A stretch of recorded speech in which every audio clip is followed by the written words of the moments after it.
Bienvenue à tous. Welcome to Reporters here on France 24. I'm Mark Owen. In this latest edition of our special series on how Indigenous people are affected by climate change, our reporters James André and Achraf Abid take us to Panama to meet the Guna people. They live on islands just off the coast. They're vulnerable to rising sea levels because of, yes, climate change. James André is here with us. You and Achraf met this community on the island Carti, Sugdub. It's a remarkable trip, one of the most densely populated places, but obviously one of the most under threat. Yes, absolutely. Carti Sugdub is the capital of the Guna, if you will. It's a very small island, about 5 football pitches, and it has about 2,000 inhabitants on it. And the thing is, this island is, according to the scientific community, disappearing into the ocean. So they've taken a pretty incredible approach to it, which is simply to move the 2,000 people on the coast in a new village. But of course, that is going to damage their traditional way of life. Remarkable stuff, as always. Let's go watch then the film by James and Achraf in Panama.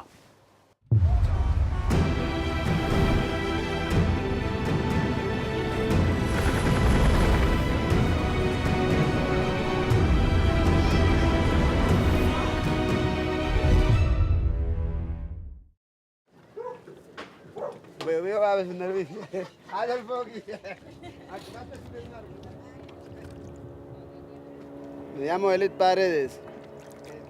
Yo soy pescador y agricultor. Ajá.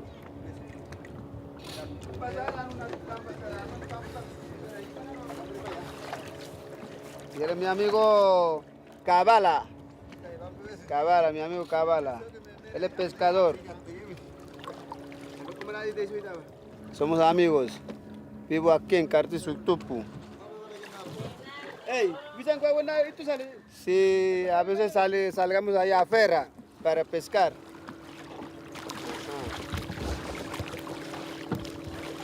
Tiene que pescar. Si uno no pesca, no hay pescado, pues la familia no hay pescado.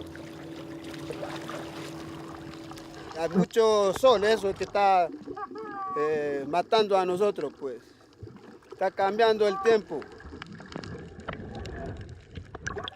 Aquí ya no hay tiburón. Ya no hay tiburón. Antes aquí hay tiburón. Ahora aquí no hay tiburón. Tienen miedo.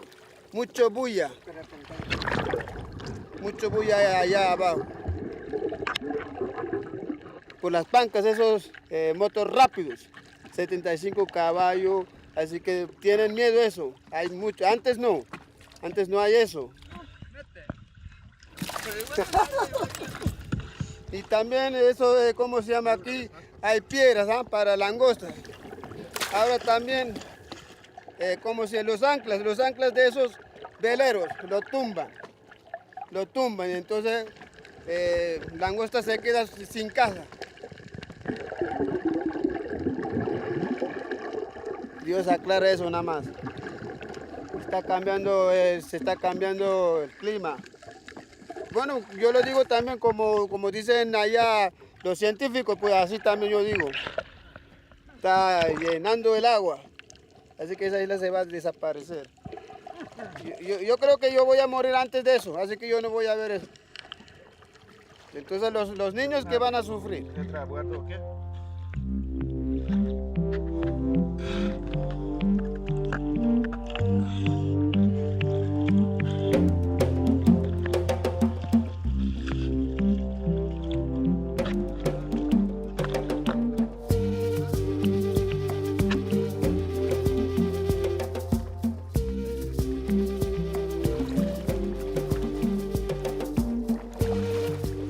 Elith's island is called Carti Sugdub. It's set 1.5 kilometers off the Atlantic coast of Panama, in the Comarca Gunayala, a semi-autonomous territory administered by the Guna, a local indigenous people with an estimated population of 32,000. Most Guna live on the San Blas Islands. They settled there a little over 200 years ago. They were fleeing their enemies, the Quechus, and diseases spread by mosquitoes. The Gunayala Comarca became autonomous in 1925, after the Guna Revolution. Nearly 2,000 people live crammed on Carti Sugdub, an island the size of 5 football pitches.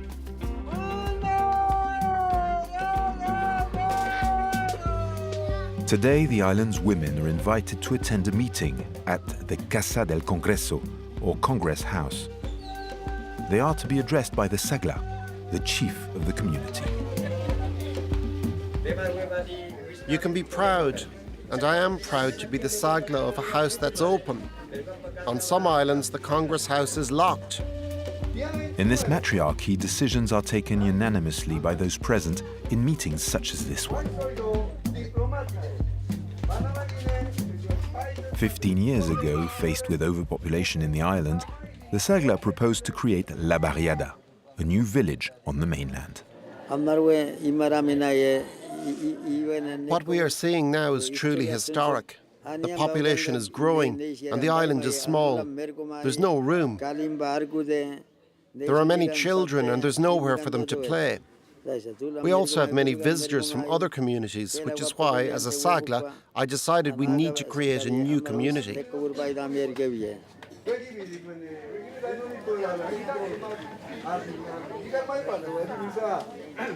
The Sagla doesn't believe sea levels are rising. The island isn't disappearing. People come and tell us that, but it's not true. In the past, the water used to go further inland. We're being told Carti Sugdub is drowning, but that's a lie.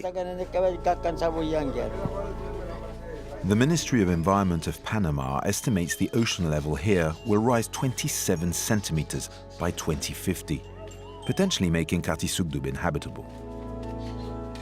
Edilbertina returns home after the meeting. Her house lies just centimeters above the sea.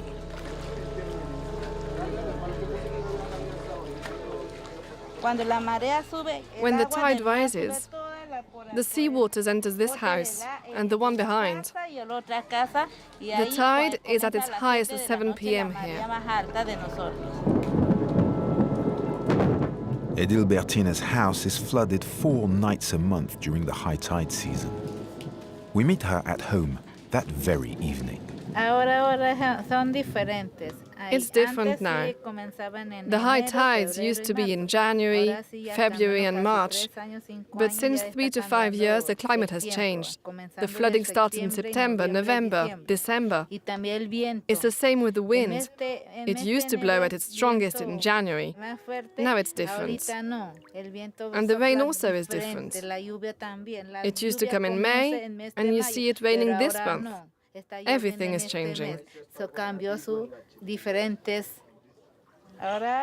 I'm used to it now, but it's difficult. I don't like it when the house is filled with water.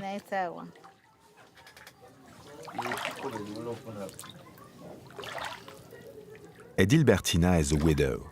She shares this house with 8 other people, including her mother, her sister, and her 3 sons. When the house is flooded, it damages all our stuff, our clothes. Our telephones get damaged if they fall in the water. And so before the water rises, we have to stow everything off the ground and be very careful so nothing gets damaged. The whole family is eager to move to their new house at La Barriada, even though leaving the island will be a big change. I prefer the island because I was born here. This is where my grandfather taught me to fish. I enjoy taking the boat to the shore and having a stroll. I collect some wood or go hunting iguanas. We hunt iguanas, monkeys and tapirs as well. We've learned to survive because not so long ago we didn't have imported food, such as rice, so we had to cope on our own. Now we are slowly losing our culture.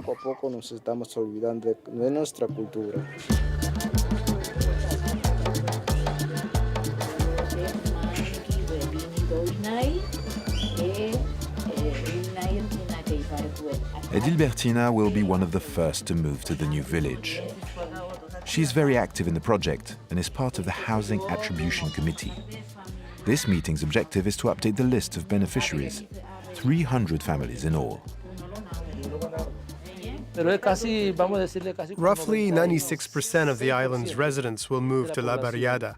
Only 3 to 4% of the population didn't believe in the project.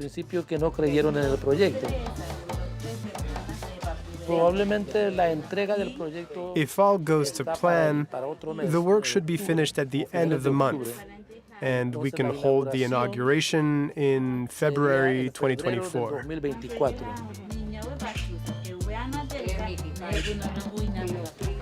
The boat ride to the coast takes only a few minutes. Edilbertina and Tito, the second sagla, have decided to check on the construction. On the way, they show us the community's fields. They hope to further develop agriculture when people will have moved ashore.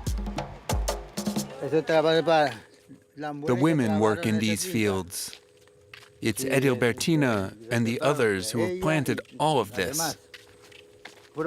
That's all banana. Men don't work here, just the women. Over there, it's sugar cane.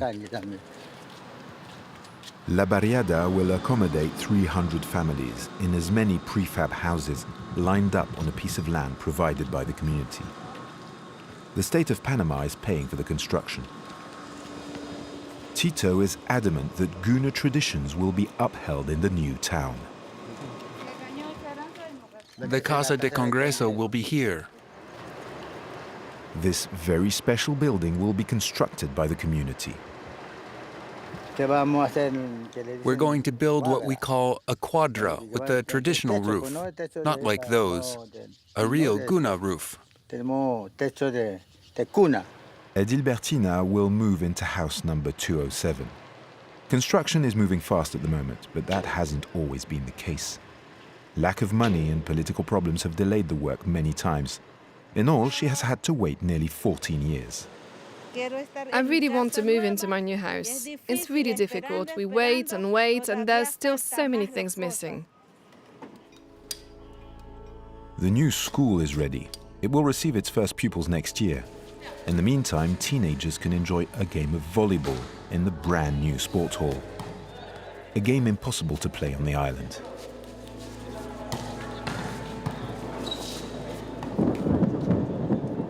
A huge storm has just crashed upon Carti Sugdub. Pupils run to the classrooms for shelter. The old school building is riddled with moisture. It sits in the ocean. Students are taught by both Panamanian and Guna teachers. And climate change is part of the curriculum.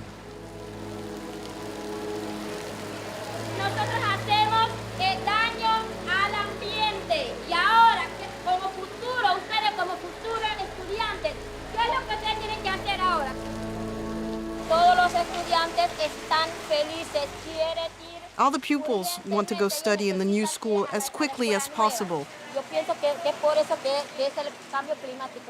I believe climate change is the reason why we are moving.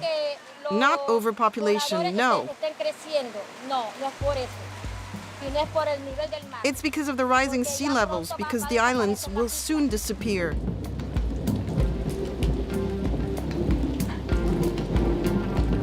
Leaving Carti Sugdub is a heart-wrenching decision for the Guna. But it's also the obvious solution in the face of ever-degrading living conditions. Another excellent report from James and Achraf. Fantastic stuff, this whole series. This one, of course, Panama, we're seeing people living in tough situations, their feet literally in the water. But there are other issues too affecting their lives and how they live them. Yes, absolutely. Now, of course, there is a rising sea levels. There's also the weather patterns that are changing. But amongst the other issues we really couldn't talk about in the report because it's too much, but there is also the coral reef. Coral reef that used to protect these islands has been destroyed by the Guna people themselves, first because they wanted to extend the islands and then because they wanted to rise the houses in order for them to be less in the water. Well, that, of course, has led to damage on the coral reef, and that means the island is less protected. Another issue, of course, is plastic, and that is something we've seen all over the island, and it's the fact that there is a lot of plastic in the water, and that, of course, is damaging sea life and also, well, the life of the Gunas themselves. So, yes, you can see how, there is damage to these islands at the time being.